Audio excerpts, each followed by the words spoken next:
We expect and we need great things from each and every one of you. You are, after all, the first generation that can genuinely call yourselves citizens of the world. You inhabit a planet where far more than any previous time, our futures and fortunes are closely connected. You know more about your counterparts in other parts of the world than ever before. The technology you use to communicate and share information allows you to bridge frontiers. National borders no longer contain you. You have wider horizons. There are no limits to what you can achieve. You are the smartest generation that we've ever had. You also think more deeply about the future and more concerned about the problems we face. I have heard some people say that young people only care about themselves or lack the determination to engage in issues and challenges we face as a global community. But let me tell you this, from my meetings with young people all over the world, from the involvement with the One Young World, and from my recent conversations with young people through the Kofi Annan Dialogues Live, I know this is nonsense. Wherever I have traveled, it has always been the commitment of young people to peace, equality, justice that has given me hope for the future. I have heard time and time again the fresh thinking and enterprising solutions you bring to difficult problems. The more I see of the strong values, solidarity, responsibility shown by the younger generation, the happier I am about the world and the fact that it will be in your hands. And there is good reason for your generation to care so deeply about fate of our planet. Look, for instance, at the challenge of sustainable development. It will be your generation and your children who will pay the price if we continue to plunder our natural resources, pollute the environment, and fail to eradicate poverty and hunger. It is you who will suffer the most from the impact of increasing climate change on living standards and quality of life. And yet, all too often, you are shut out from the discussions and decisions that will frame your future, your country's future, and your lives. This might be defensible if the present generation, my generation of leaders, were doing such a good job. But all around us, we can see the results of poor policies and governance. At the very time that the world is shrinking, it is also more divided. We know more about each other, but this knowledge has too often failed to generate greater understanding and tolerance.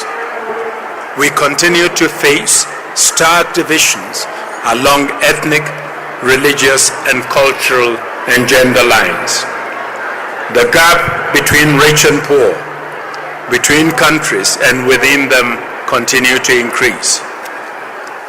1 billion people lack food to eat. Many thousands will die from diseases we know how to eradicate, to treat, and treat cheaply. And while all generations suffer from these inequalities and failures of governance, it is your generation which pays the highest price. It is always the youngest who suffer most from disease, lack of food, or conflict.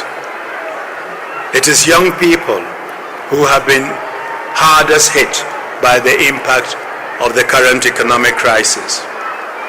1 in 2 of the planet's young people are neither working or studying, and paradoxically, 250 million children are out of school.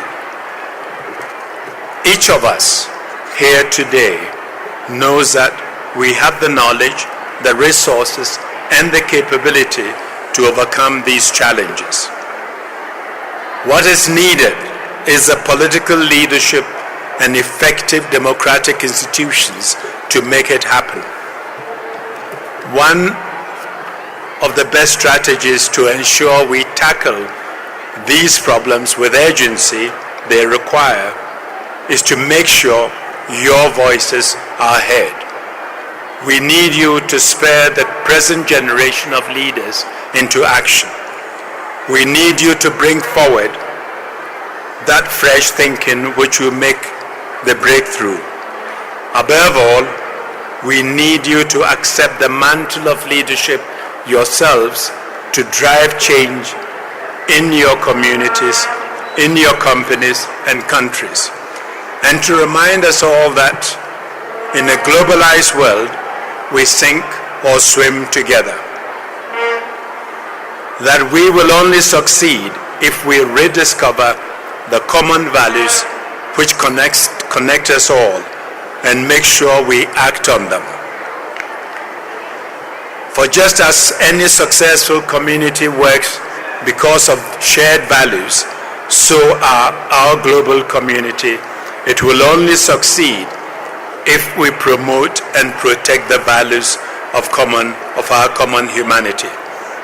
And that is the purpose of this summit.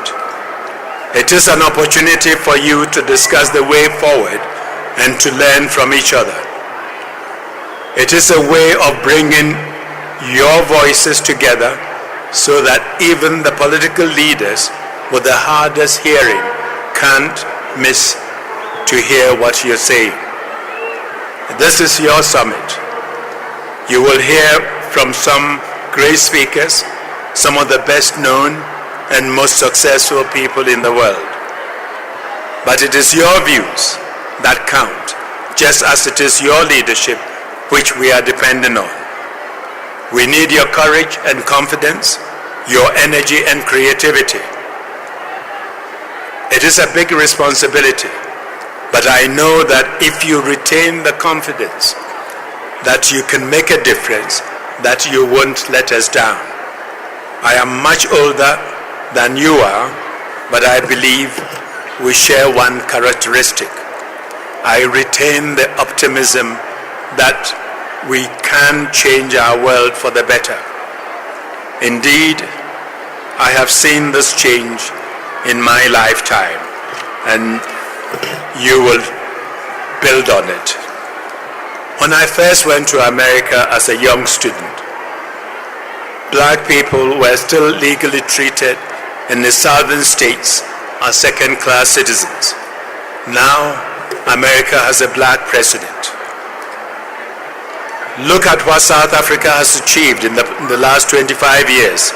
The transformation that has taken place was unimaginable.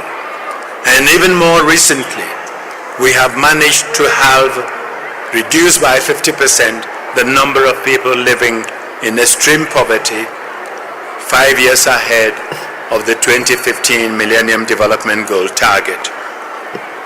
But this must just be the start, for the goal of eradicating extreme poverty in all its forms is within our grasp.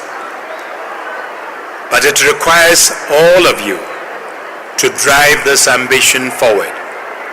We need you to deliver a better world by thinking globally and acting locally. For the first generation of true global citizens, you must raise your sights beyond the short term. You must also work for change in every community so your collective efforts will result in progress across our planet. It is your world now. You must have the courage to change it for the better. Thank you very much, and carry on.